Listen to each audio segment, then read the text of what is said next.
were chanting undocumented, unafraid. And I was like, these people, I don't know if I can say this right now.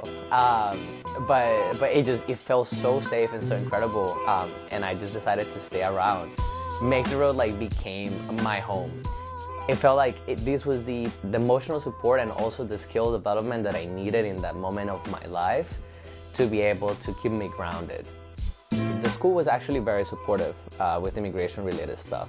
But at that time, I was more interested in exploring my queer side than my immigration side because I still had a lot of fears about immigration. I was undocumented, but I didn't want to disclose my status because you always hear threats about like, I'll call ICE, whatever. I didn't want to get into that trouble. One of the things that I did when I first moved here is that like about a month or 2 months in, I told my mom that I was a lesbian. It was like right after my birthday because I was like, let me say this right now so that they don't send me back to Colombia and say that it was the United States who made me gay. Because I had heard stories like that and I didn't want that to be the case.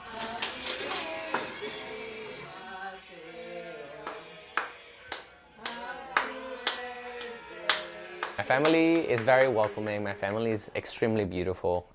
Again, my family is a matriarchal family, which I'm extremely thankful for, and they're all very like emotionally connected, right? Like we all cry together, we all laugh together, type of thing. So when I got to Colombia, my great grandmother was the first one to call me Mateito, and all my family dropped their jaws because they were like, "What?" And so these are actually photos of my grandmother in her 80s last week.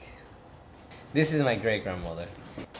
Hace 4 años, mi bisabuela me regaló este reloj diciendo feliz cumpleaños para mi nieto Mateo.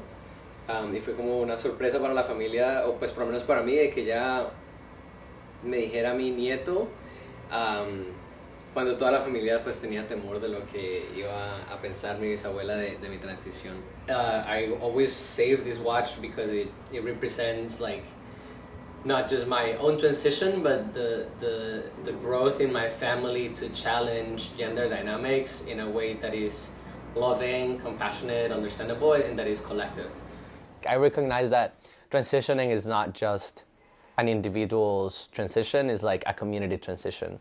And I'm going back to Colombia in like 2 weeks from now, and I'm really excited because it's the first time that I'm going like after I have already been on testosterone and like top surgery, and like for them to like see my 3 little hairs coming out and like bother me for that because I can foresee they're gonna like make fun of this.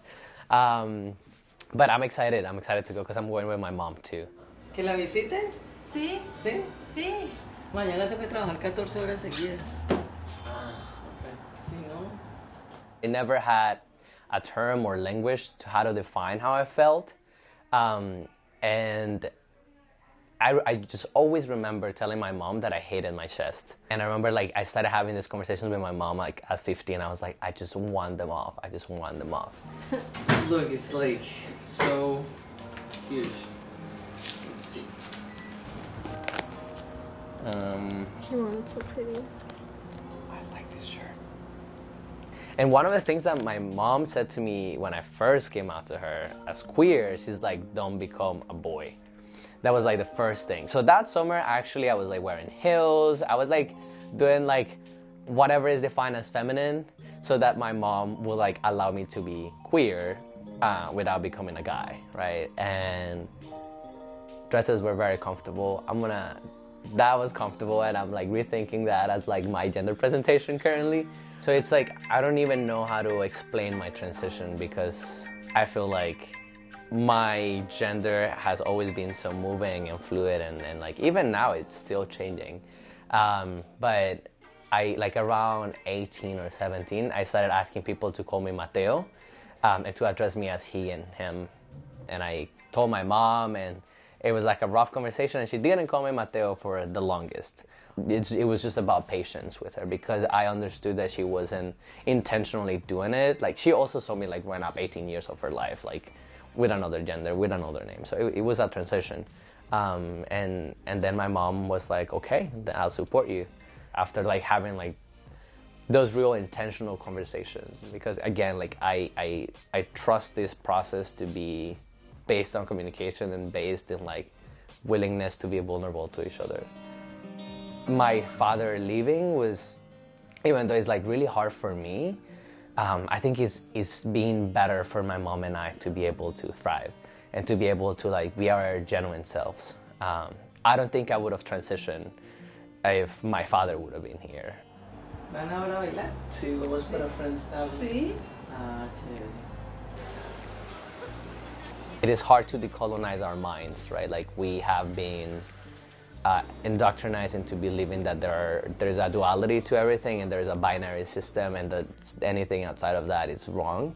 And so for me, part of like my way of framing the world is also to be understanding that it's not only me breaking through those binary systems, but it's also like supporting my community and my family to break those also. The immigrant justice fight has been really grounded in the same binary that everything is put into, right? It's the good dreamer, the bad dreamer. And so for me, like, I have an issue with the word dreamer because it leaves out the community members that have the least support from the system, that are already criminalized, that are already being detained, that are already being put into the school to prison pipeline. My dream was to become a professor. My dream was to like get my PhD and go to work at community college. But then like after these elections, I was like, well, actually I want to be in the community. And now my dream is what I do. I am a movement educator. I do popular education. I develop curriculum.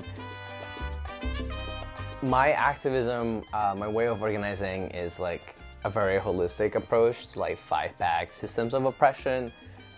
To me, is like really looking and being intentional at intersections because we are such complex individuals, right? Like no one here is just an immigrant or just low income or just queer, right? We're like a community that is so complex.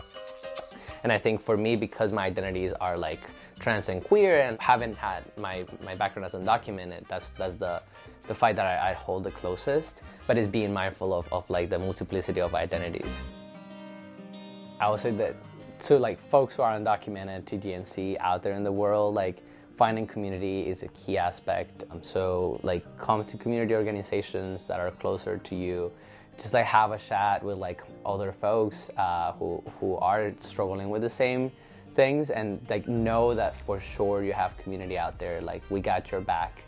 Right? And if your immediate decision is not to join a community organization, that's also okay, right? Like hang out with friends who keep you grounded, hang out with friends that you can cry and laugh with.